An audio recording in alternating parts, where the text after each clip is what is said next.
Hello everyone, and welcome back to Let's Play Spyro Reignited Trilogy. Last time, we completed Seashell Shores and Mushroom Speedway, pretty much solidifying most of the levels in this world that we can actually do. We can't get the rest of Molten Crater because, well, we don't have the next, I guess, buddy. We'll get that in the next world. Anyway, let's move on to the boss. But first, a cutscene. This cutscene is actually quite interesting because it showcases some differences between Reignited and the classic. Listen carefully, you stupid girl. I'm only going to ask you one more time. Why haven't you disposed of that infernal dragon? I've tried to scare him off, Your Highness, but he's just not afraid of anything. Not afraid? Not afraid? Why have I been training you all these years? Use some magic! Here's a spell book. Whip up a monster and eliminate him! Kill him? I don't care what you do, you useless brat, as long as you get rid of him!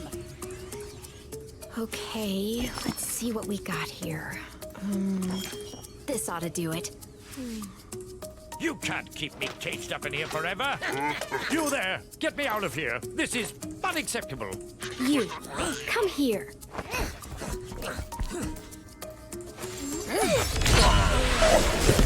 Oh my.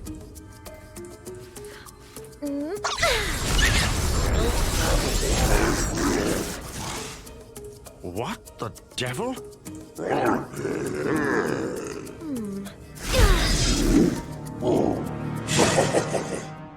Some notable differences. I'll go over some notable differences in that cutscene after we beat this boss. When I heard the sorceress was planning to ambush you, I got here as fast as I could. No worries though. This wussy green toad will be no match for the two of us. Yep.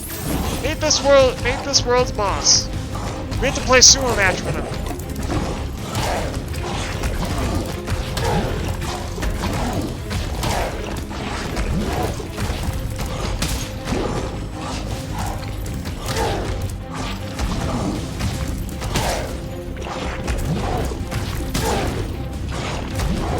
Basically have to push him into the lava. It's one hit, and then Sheila just stomps him. Alright, we have to run afterwards.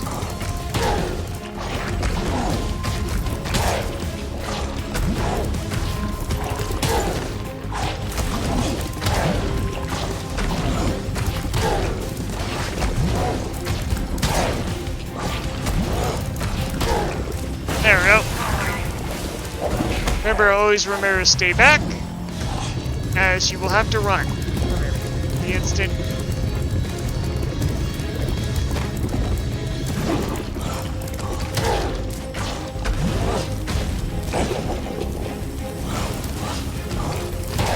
There we go. He will, after about 2 hits, he will start doing a ring of fire around himself every time you hit him.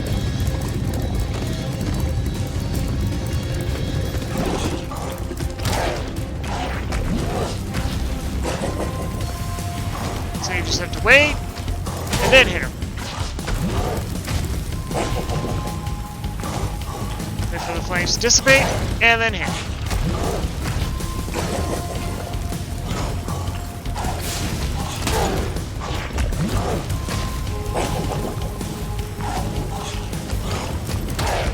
There we go. After 4 hits, I believe it is. I believe it's after 4 hits that he does the... Ooh, he gets past.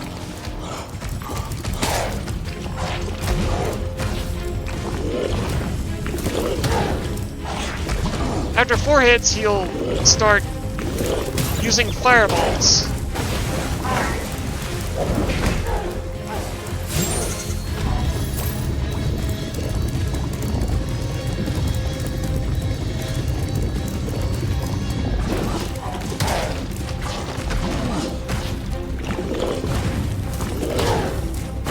There we go. Just dip him in lava. The bosses in this are not as good as the bosses in the second one. As I said during that one. During the second one. Oh man, the bosses in this are not. They're better than the bosses in the first one, but they're not all that exciting. And your little helper people, your little helpers don't really help that much. We will not properly be going into Midday Gardens quite yet. You know? We still a business. So, while I head back to Sunrise Springs, I will show you what at least the first part of the cutscene gets with. Listen carefully, you stupid girl. I'm only going to ask you one more time. Why haven't you disposed of that infernal dragon? I've tried to scare him off, Your Highness. But he's just not afraid of anything. Not afraid? Not afraid? Why have I been training you all these years? Use some magic! Here's a spell book. Whip up a monster and eliminate him. Kill him? I don't care what you do, you useless brat, as long as you get rid of him. Okay, let's see what we got here. This ought to do it. You, come here. You'll actually notice that in the cutscene, the Sergeant Bird doesn't actually talk. He just stays cowering. And we actually get to see the early model of Sergeant Bird with a silver hat and no belt. That's the model that you actually got to see during one of the demos of Molten Crater. Yeah, Molten Crater. Hard to remember sometimes.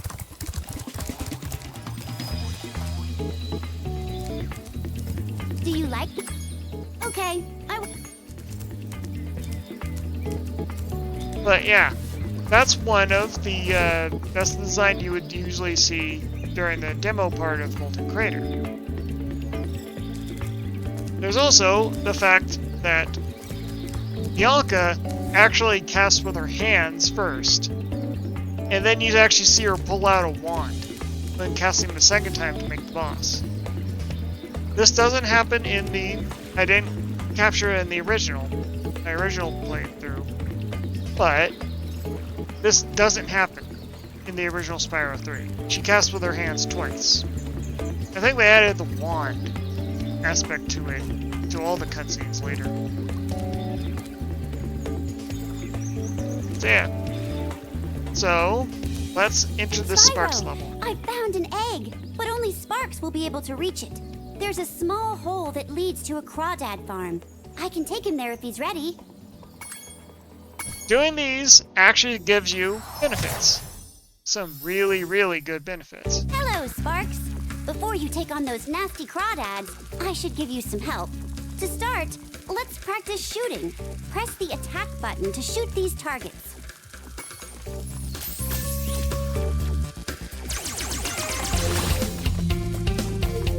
Effectively, I actually do think that it's a lot easier to control Sparx with the D buttons sometimes. You can also move quickly by pressing the charge button, like Spyro. Use your charge to chase down this fast enemy.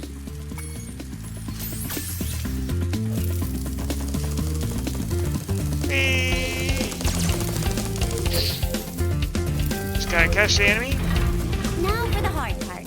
Being a maneuverable dragonfly, you can also strafe in any direction. Strafing is going to become very important to roll these left levels. or roll right button, then move with the left stick. Try strafing to hit the targets in this room.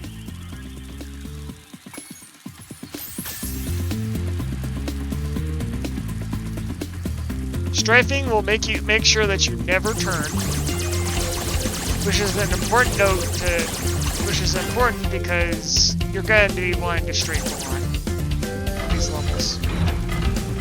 On your travels, you'll notice butterflies that give you health, just like in the Dragon World. Not only that, but some butterflies will give you special powers, though only for a short time. Just eat any power-up butterfly, then press the jump button to use that power-up. Your power-up is shown in the top right of the screen. Now, you notice she said Dragon Worlds. She said that despite us being in the Forgotten Realms. That might have been an actual oversight. There we go, and we get a breath attack from this power-up.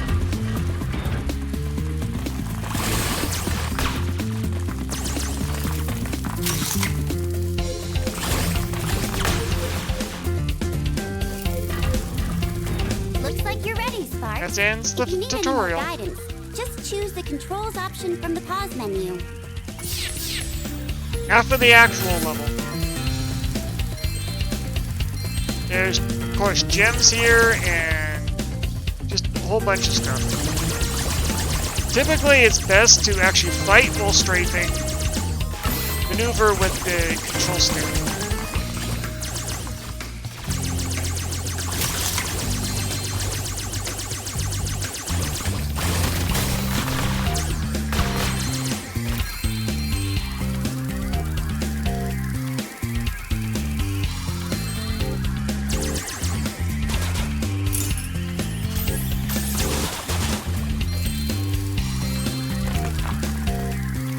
Believe me, I have actually tried to, when I was doing the classic version, I thought you could actually reach this crate, but you can't.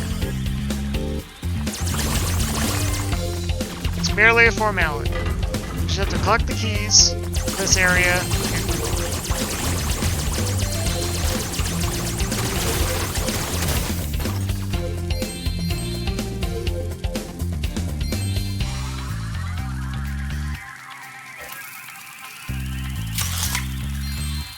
Power up, collect next key. Be on my way.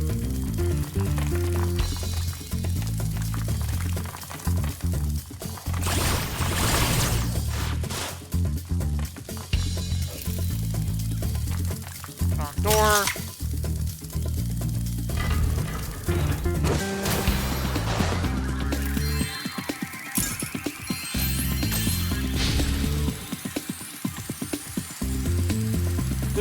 This area is also a very good tutorial on the different types of power-up.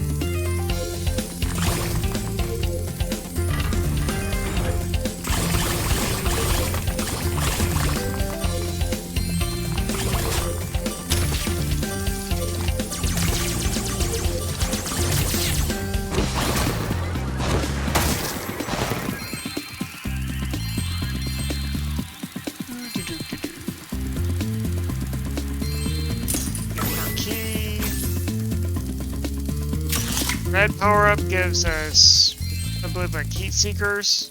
Remember right? Oh no, it's a split shot.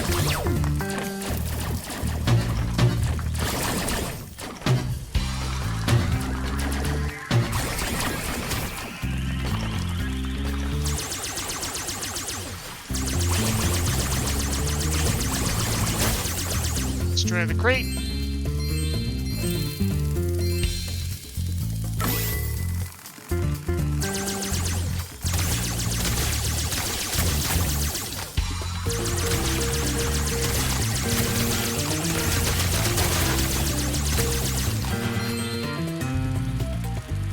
Like I said, strafing, very good idea. Especially against this boss. This boss pretty much benefits very much from strafing.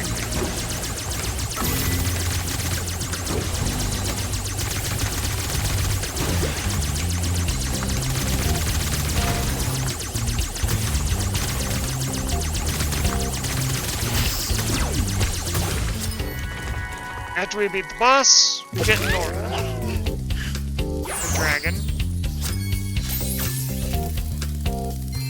Now we just go around and collect the gems.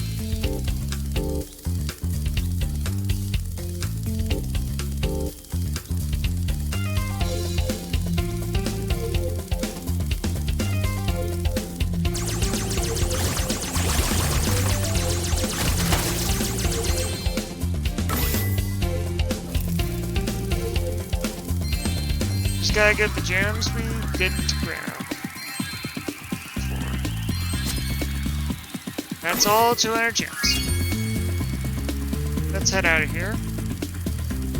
And then in our next episode, we'll head into the next world. Maybe rescue a penguin while we're at it.